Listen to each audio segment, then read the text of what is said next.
I've been getting some questions about my weight loss journey. So today I want to talk a little bit about that, but also give you some tips to get started yourself. Back in 2021, well, I guess let me introduce myself before I get into it. So for those of you that don't know me, I'm Melly. I am the owner of this channel where I cover a wide range of topics. I take you on adventures. So if you like it, please subscribe. I think that's the spiel, right? Like it, subscribe, and whatever else you could do it. Just don't block me.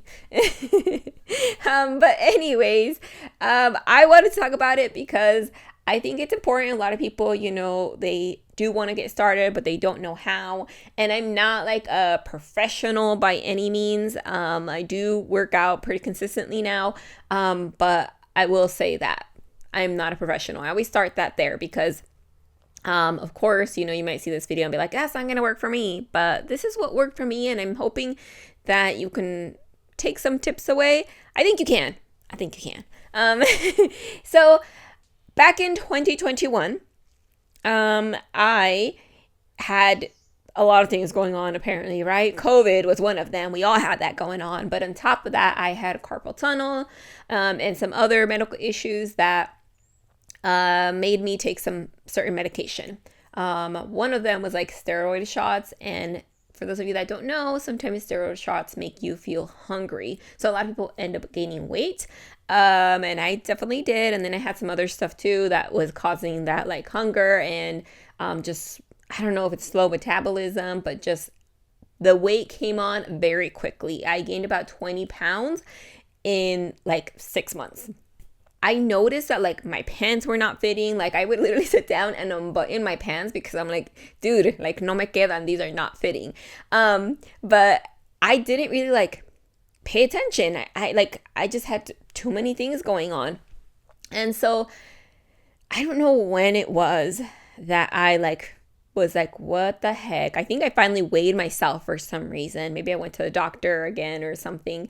And I realized like, wow, I'm like 127 pounds. And my normal weight before that was 105 to 107. So it was a lot of weight, especially on a petite little body like mine. I don't know if I mentioned, but I'm only 4'11", so not even 5 feet. So any weight that you gain is like, it just shows. It's a lot. So I went through that, right? Like I just didn't realize it. But when I did, I was like, what am I doing? Like I need to like cut back here. Because what happens, I feel like, is that when people gain weight, they get comfortable, right? You gain 5 pounds and you're like, oh, it's only 5 pounds. Like you don't like it, but things might fit a little bit tighter, but not too bad. So you keep wearing them. And then that's your new normal. And then you keep going, you get another 5 pounds. And again, you don't really like it. Things fit a little bit tighter, but it's okay. You'll deal with it. It's your new normal. And then before you know it, like you have to buy new clothes because your new normal is like 10, 20 pounds more than your regular weight. So I was like, nope, because that's what I had done before. Like I had gained weight a little bit here, a little bit there, but I always would lose it. Like I would always like put myself in check and lose it. There was a time, like the very first time that I went off to college, I gained I wasn't a freshman, but I gained the 15.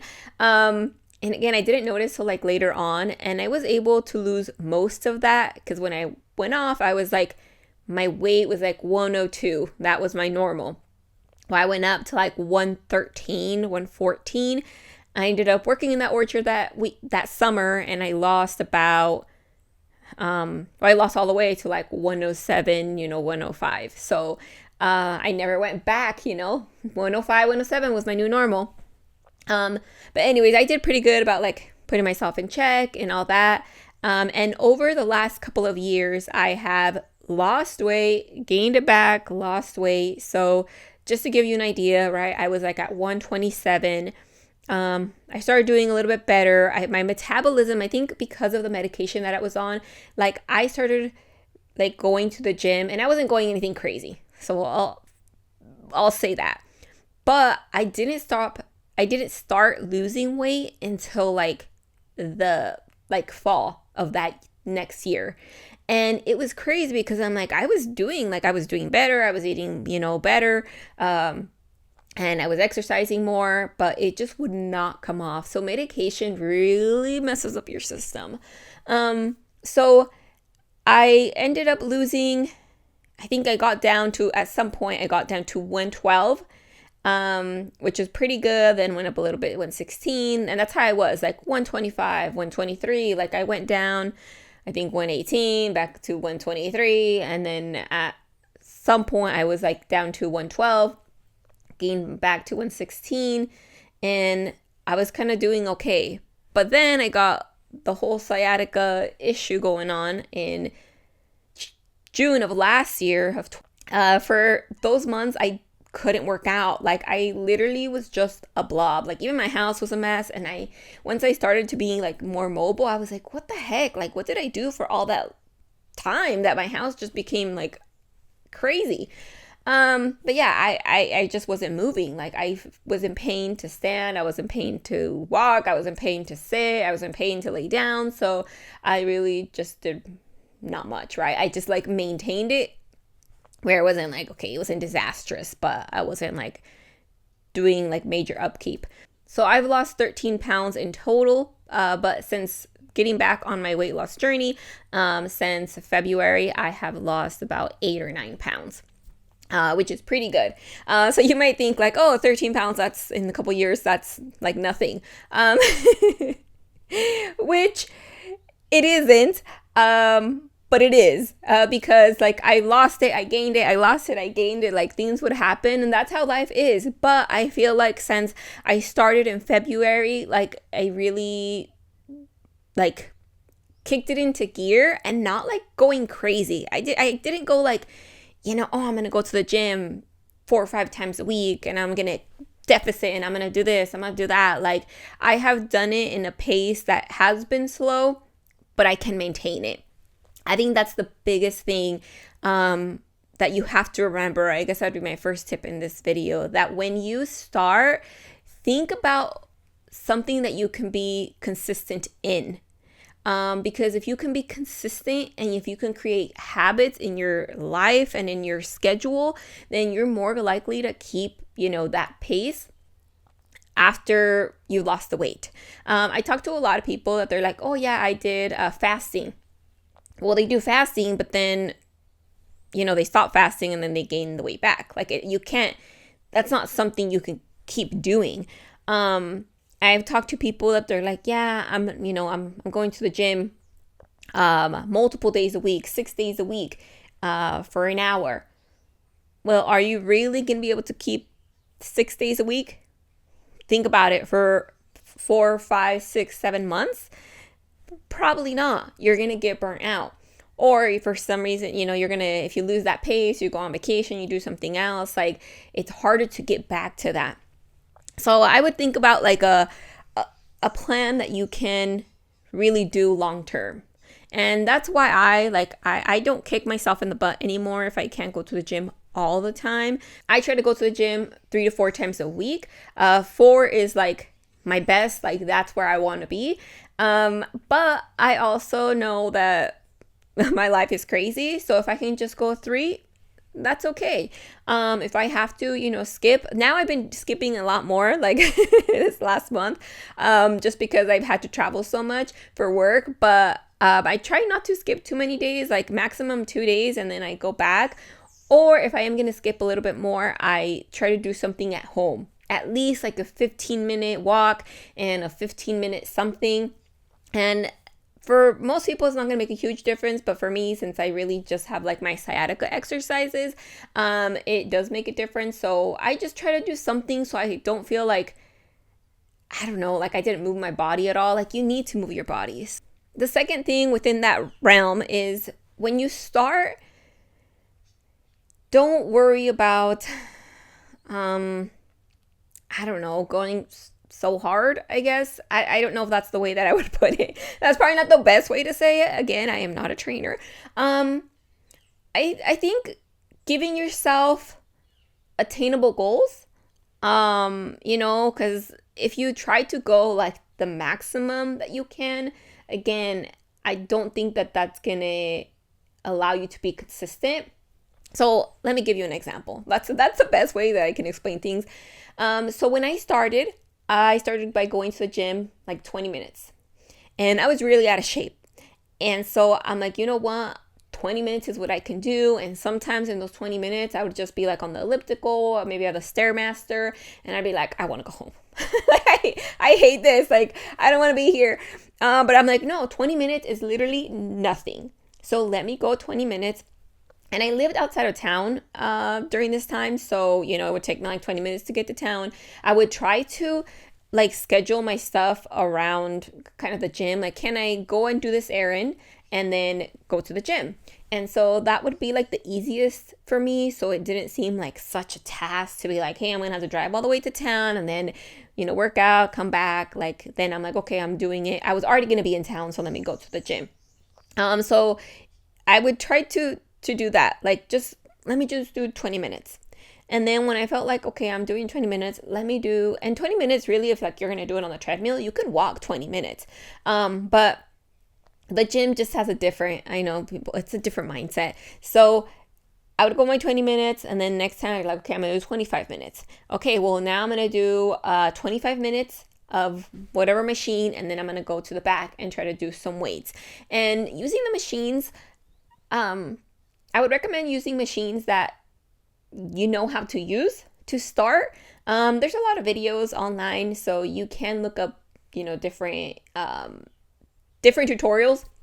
So I would start there. Don't try to go crazy and be like, the girl on TikTok, she was doing this, so I'm gonna do this. Because if you don't know how to do it, then you might hurt yourself. And then my third thing, which I'm gonna tie into this, is that when you do your reps, when you do certain things, make sure that when you're starting, maybe, I guess you don't have to make sure, but I would say to start slow. Make sure your position, the way that you're doing it is correct, because what happens is that some people don't do the exercises correctly. They don't use the machines correctly. So then they don't see results. So then they're like, I'm going all this time, but I'm not seeing anything. Well, it's because you're not doing it right. So make sure that you're doing it right. So that's why I recommend using machines that you kind of already know, or maybe you can, you know, find good tutorials for. And do not find the TikToker influencers that do not work out, that have the BBL. Like, really know like who you're taking advice from, because there's a lot of people that I see and I'm like, that's a BBL. Like, you can tell her abs are etched. Like, she did not get that at the gym. Yes, a lot of them get stuff done and then they do work out, which is fair, but you can tell. So just be careful with who you follow, but again, try to learn how to use things so you can do it the right way, because even like, you know, you might be like, yeah, I can do this machine, but if you're not using it correctly, like, it's not gonna make a difference. So just saying. The other thing, what is my other thing? I feel like I blabbed on for a long time, but just again, starting slow on everything, really. Your pace of your schedule, of the way that you work out, build yourself up or set yourself up to be successful. I think that's the biggest thing, because if you can set yourself up for failure from the start, saying, hey, I'm going to go to the gym 6 times a week and I'm going to work out for 1 hour. You probably already failed. I am going to go for a month and I'm going to lose all this weight. It probably already failed. Like, if you lose the weight, cool. But just think about it this way. Like, if you go to the gym and you're like, and this is kind of the pace that I went with, right? Not on purpose, but it just so happened that way that I lost about a pound every month. I mean, some months I'm sure I lost a little bit more and some I probably didn't, but just 1 pound every month. At the end of a year, you'll have 12 pounds off and you will be less likely to gain it all back because you stayed consistent. You created a plan that works for you, that you can keep up with. One of the things that was important for me was just not to like diet too hard. I changed my eating, and that's a big thing that people don't pay attention to too much, I think. And I guess not people, I think that's what people that fail don't pay attention to too much, and that's the food. Because they think, oh, I'm working out, I'm doing all this, I can eat more. No, you cannot. That's not the point. That's not the way it works. And I think that's why I was so slow, because I'm still eating things that I want. Like if there's a party on a Saturday and there's cake and there's comida and there's tamales, I'm gonna eat it. Like I do not want to like be miserable either. So that's why it was slow, but it works for me. If I really wanted to like lose more weight faster, I'm sure I can cut out a bunch of stuff. Like, I literally have coffee right here. And the only reason I wanted this coffee is because I have this creamer that I have to use. And so it is probably like 400 calories right here. So things like that. You kind of have to really assess your goals, and I don't know, figure out how to get there that is best for you. But I don't mean the best for you right now. I mean the best for you, the best for future you, right? Because if you're like, no, well, for me it works right now. No, pues sí, it's gonna work. You're gonna be like, yeah, I'm cool with not losing weight that fast. But no, here in a couple of months, you're gonna be kicking yourself in the butt because you're like, okay, that didn't work. So really assess that. Like I sometimes want, more treats than I should. So I've switched things out in my diet. This probably needs to be another video, the whole diet thing. But my point with all of that is your food plays a big role. So that's been a big piece for me in losing weight, is just changing some of my like eating habits, right? Like cutting out. I didn't completely cut out chips, but chips, I don't have chips as often. I would have chips. Oh, my battery's dying. Oh, I would have chips every single night with dinner. I needed my crunch. I needed my spiciness, my Takis, my hot Cheetos. I have chips with dinner maybe once every 2-ish weeks. I even try not to buy chips, because I know that if I have chips, I'm gonna eat them in like that. Well, actually, okay, I've done better. Like I could eat a whole bag of Takis in one day, but now that I've purchased Takis, it will last me the week. I will, but still, like, that's a whole lot of calories. So pay attention to your food. I will make another video, I think, just a food piece. But again, I'm not a dietitian. I am not a trainer. This is just what works for me. And just being real. I think being real with it, being honest. Like when the girls tell me like, oh, what did you do? I mean, I do go to the gym. And a lot of people don't want to go to the gym. They don't want to exercise. But putting in another 15 minutes of walking in your day really does make a difference. And I'm like that. I'm not saying, okay, go to the gym. Maybe start with another 15 minutes of walking every day. Maybe try to keep it at a faster pace. Maybe even starting stretching. Maybe get in the routine of stretching every day. And then later on, you can add a little bit more. See what things that you can do while you're doing your normal job that will allow you to burn a little extra calories. I have a walking pad that I absolutely love, because when I'm in the office, when I'm working from home, I will have like my walking pad, and I can be on meetings, I can be doing stuff, obviously as long as it doesn't distract, but I can burn a couple of calories. Like I've ran like 3 miles in a day. I have walked 3 miles in a day while I'm working. And sometimes when I'm feeling like really tired, I'm just like, I actually need to walk and work. So think about those things that you can change in your daily life just to, be healthier, really. Like, hey, if you drink a cup of coffee every single day with your creamer, maybe you can have, water on one of those days, or maybe have less, maybe do instead of a cup or whatever. Some people have like 2 cups. So cutting things in half. So this video kind of went everywhere. I meant to keep it really consistent, so I might have to make another video, but hopefully it gives you kind of an idea. If you have questions, let me know in the comments. I'm happy to answer them, just to the best of my knowledge and my experience. I just want to help, just want to share. So yeah, I'll cut it off here because if not, you'll get too much of me. Thank you all for watching. I will see you in the next video.